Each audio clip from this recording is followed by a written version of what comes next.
આજ રોજ રાજકોટના તમામ જનતાને અને ગુજરાતવાસીઓને તમામને આ સ્વતંત્રતા પર્વની હું શુભેચ્છા પાઠવું છું। આવો આપણે બધા મળીને આજને દિવસે દેશની રક્ષા અને દેશના વિકાસ માટે સહભાગી બનીએ।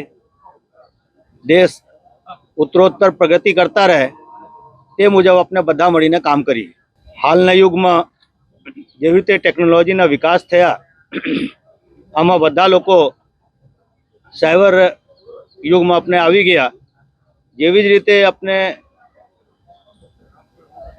આમાં વધારે કરતા ગયા આવી રીતે ક્રાઇમ પણ આ વિસ્તારમાં વધતા ગયા।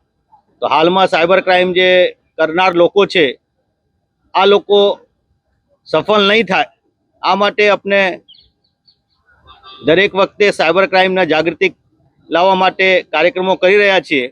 અને આ બધાને ફરીથી અનુરોધ છે કે કોઈ પણ સંજોગમાં આપ આ સાયબર ક્રાઇમના જે લોકો છે આ ક્રાઇમ કરનાર જે આરોપીઓ છે આ લોકોને સિકંજામાં નહીં આવો।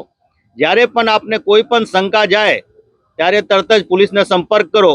ખાસ કરીને આ ડિજિટલ એરેસ્ટ અને જુદી જુદી મોડસ ઓપરેન્ડીથી શેર બજારમાં પૈસા લગાવવાનું, બીજા કોઈ સ્કીમમાં પૈસા લગાવવાનું અને વળતર મોટા આપીએ આ બધા લોભાવની ઓફરોથી આપ બચો।